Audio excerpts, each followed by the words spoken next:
Okay, what did I do? Now I can't get my arm through.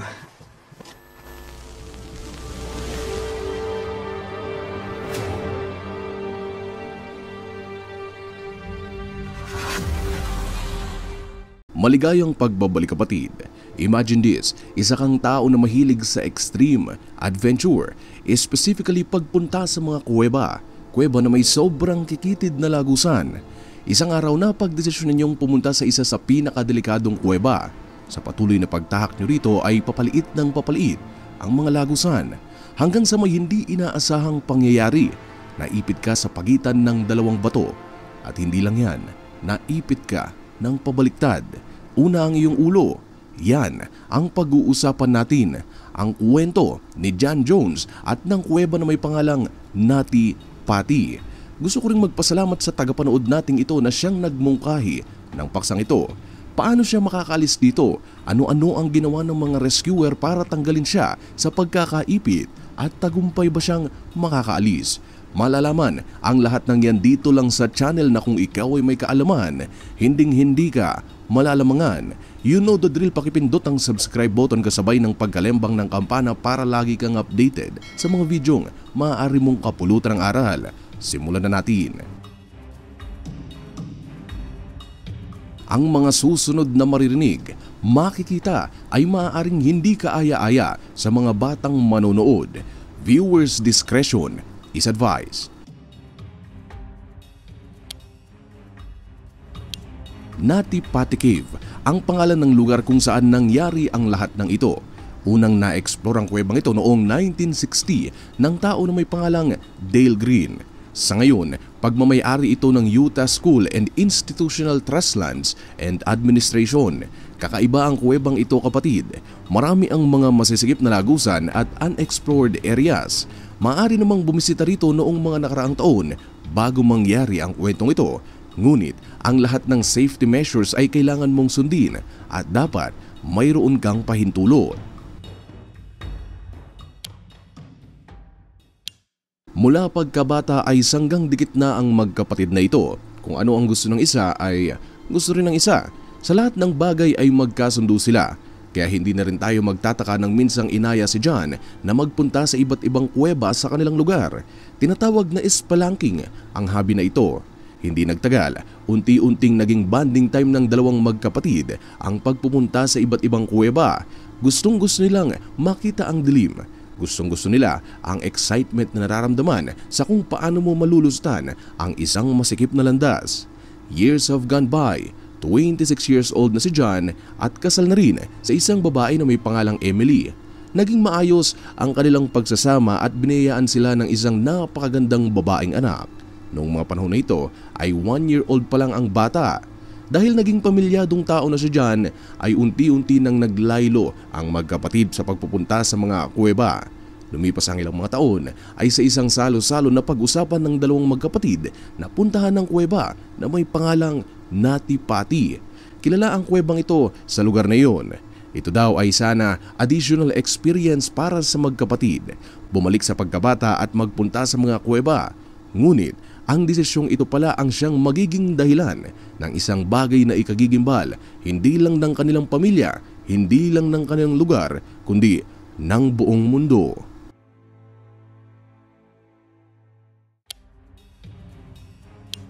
Bandang alas 8 ng gabi kasama ni John, si Josh kasabay ang 9 nilang kaibigan ay nagpunta sila sa kuweba. Bear in mind na papalapit na sana ang Thanksgiving sa kanila. Para sa ating mga Pilipino ay siguro hindi na natin ito sineselebrate. Pero isa ang selebrasyon ito sa kanilang pinakahihintay. Sa ibang lugar pa nga mas magarbo pa ang Thanksgiving kaysa sa Pasko. Now, going back, ito ang ginawang way ng mga magkakaibigan at magkakapatid para maging bonding time nila. Ngunit isang oras mula noong pinasok nila ang kuweba ay nagkaroon ng problema.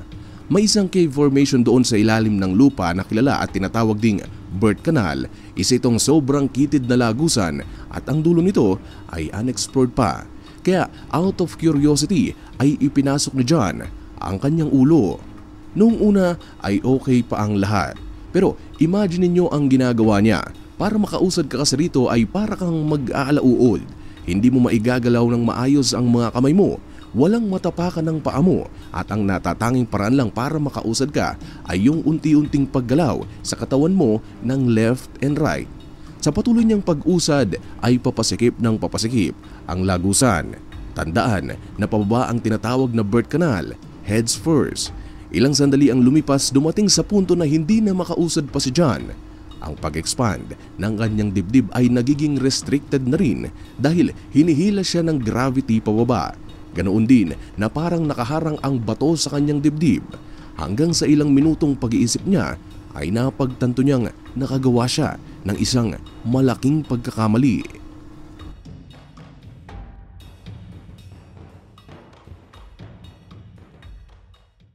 Ang kanyang kapatid na si Josh ang siyang unang nakadiskubre na naipit si John. Una ulo at ang nakikita na lamang niya noon ay ang dalawa niyang paa. Sinubukan niyang hilahin si John, ngunit sa hindi inaasahang pagkakataon ay lalo pang bumaba ang katawan niya sa ilalim ng bato. Dito na napagdesisyonang humingi ng tulong sa mga kinaukulan si Josh.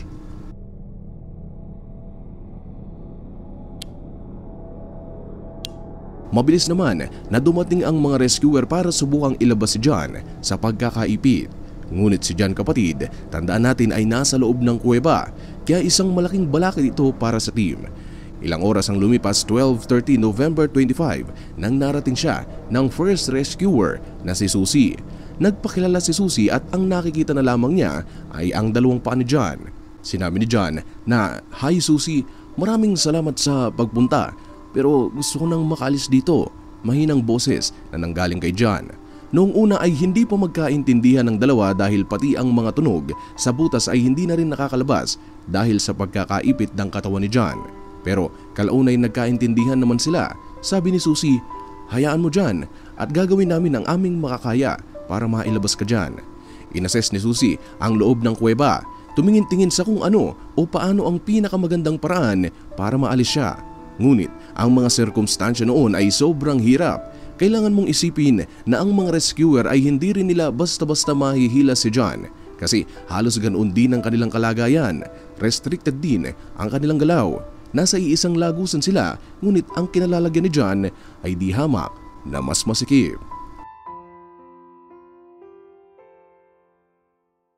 Kailangan na nilang umiisip ng paraan dahil sa bawat segundo na lumilipas ay ang siya namang hindi tamang pagdaloy ng dugo sa katawan ni John. Upside down situation. Ang halos lahat ng dugo niya ay nasa itaas na bahagi ng kanyang katawan. Matapos ang ilang oras ay naisipan nilang gumamit ng tali, isang pulley system. Hindi ito hihilahin ng rescuer na nasa itaas ni John kundi hihilahin ito ng ibang rescuer na nagagalaw ang dalawa nilang kamay. Ang lokasyon ay sa mas maluwag na parte ng kuweba tulad ng nakikita ninyo sa illustration.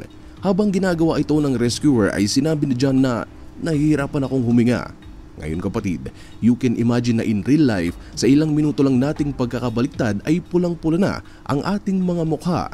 Paano kaya ang kalagayan ni John? Magang-maga na siguro ang kanyang mukha. Nag-expand na rin ng kaunti ang kanyang mga mata dahil sa naipong dugo. Unti-unti na ring numinipis ang hangin sa kanyang kinalalagyan. Dahil na-assess na nga ang kinalalagyan ni John ay nakipagpalit si Susie sa isang rescuer, si Ryan.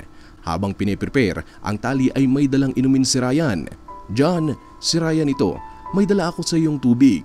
Ipapasok ko ang maliit na tube sa gilid ng katawan mo para makainom ka." Habang dinidrill, ang gagawing pulley sa kanya ay paulit-ulit na kinalma ng rescuer si John at sinabing, "John, huwag kang mag-aalala. Malapit ka na naming maalis sa kinalalagyan mo." Sa ilang sandali nilang pagsasama ay nag-bring up ng rescuer ang pagiging makajus nito. At ganoon din naman si John, isa siya kasing Mormon. Nagbigay ng maliit na usapan ng dalawa tungkol sa kanilang pinaniniwalaan. Nakuha pang magbiro ni John at sinabing, "Pasensya na kayo, medyo mataba ako. Mas mapapadali sana ang iyong gagawin kung payat ako." Biglang napangiti ang rescuer at sinabing, "Well John, hayaan mo, pag nailabas ka namin dito ay ako ang iyong magiging workout buddy. Papasok tayo sa gym." Noong mga oras na ito ay dumating na rin ang kanyang asawa ni si Emily. Gamit ang two-way radio ay ipinasok ito sa kuweba papunta kay John. Sinabi ng rescuer na, "John, heto si Emily, ang iyong asawa. Mahal na mahal kita, kaya mo yan, andito lang ako maghihintay sa iyo." Nanginginig at mangyak-ngyak na banggit ni Emily. Unti-unting narinig ng rescuer ang pagtangis ni John noong narinig niya ang boses ng kanyang asawa. Sinabi ni John na mahal na mahal kita, makakalabas ako rito at makikita kitang muli. Magsasama tayo kasama ng ating anak.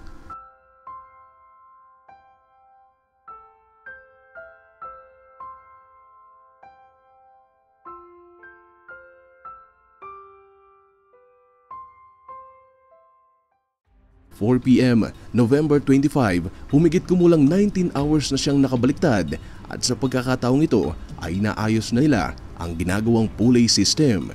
Inexplain ni Ryan ang ginawa nilang pulley para mas makapag-coordinate si John.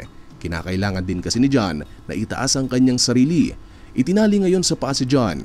Pagsabi ng 1, 2, 3 ay siya namang hila ng 7 iba pang rescuer na nasa itaas. Sa unang paghila nila sa katawan ni John ay umangat ito ng kaunti. Nagkaroon ng pag-asa ang rescuer at sinabi ito kay John.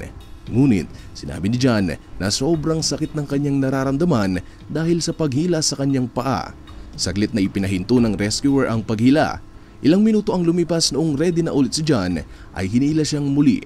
Ngunit sa pagkakataong ito ang pulley system na idinril sa bato ay biglang kumalas. Natamaan sa mukha si Ryan. Duguan siya. Narinig ni John ang pag-aray ni Ryan. Dahil madilim noon at limitado lang ang ilaw ay napilitang lumabas si Ryan. John, natamaan ako ng bakal. Wala halos akong makita dahil sa dugo. Nang makalabas si Ryan, inassess ng paramedics ang sugat niya at kinakailangan itong madala sa pinakamalapit na pagamutan. Ayaw pang magpadala noon ni Ryan dahil gusto niyang isalba si John, ngunit wala siyang choice. Kaya naman mabilis niyang sinabi na kailangan may taong pupunta sa kinaroroonan ni John para kausapin siya. Dito papasok si Dave. Kinausap niya si John at sinabing, "John, si Dave ito. Okay ka lang ba John?" Hindi sinagot ni John ang tanong ni Dave at ang unang pumasok sa isip ni John ay si Ryan. Okay lang ba siya? Ano ang nangyari sa kanya? Banggit ni John. Sa pagkakataong ito kapatid ay sobrang hirap na ng kalagayan ni John. Hindi ko man makukumpirma ngunit imagine niyo na lang na 19 hours kang nakabaliktad at ano ang pakiramdam noon sa ulo at sa iyong paghinga. Unti-unting inayos ni Dave ang nasirang pulley. Nag-drill sa iba't ibang bahagi ng kuweba. Ilang minuto na hindi nagsalita si John. Sinabi niyang, "Mamatay na ako dito, di ba? Hindi na ako makakaalis." Sinabi ni Dave na huwag kang mag-alala. Naayos ko na ang natanggal na bakal at hihilahin ka na namin palabas. Ngunit ilang minuto ang lumipas, unti-unting bumagal ang paghinga ni John. Panay ang tawag ni Dave kay John. "John, magsalita ka. Ano na ang kalagayan mo? John! John!" Malakas na sigaw ni Dave. Ngunit walang John ang sumagot. Sa pagkakataong ito ay naisipan ni Dave na tawagin na ang paramedics upang malaman ang kondisyon ni John. Pagdating ng paramedics sa loob ng kuweba ay walang response si John. Wala na siyang malay. November 25, bago mag-alas 12 ng hating gabi, more than 27 hours na nakabaliktad. In-announce ng mga paramedics na wala na si John.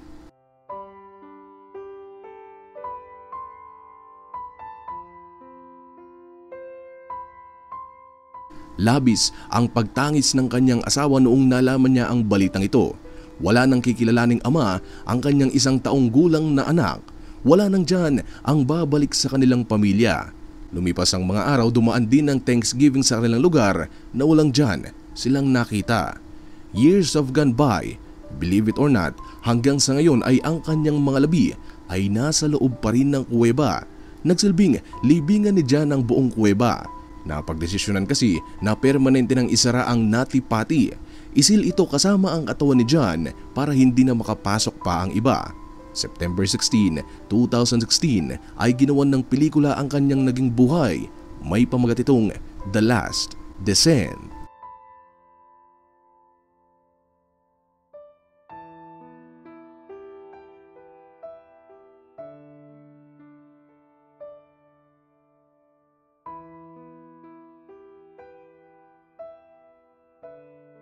At dyan matatapos ang kwento ng Nati Pati at ni John.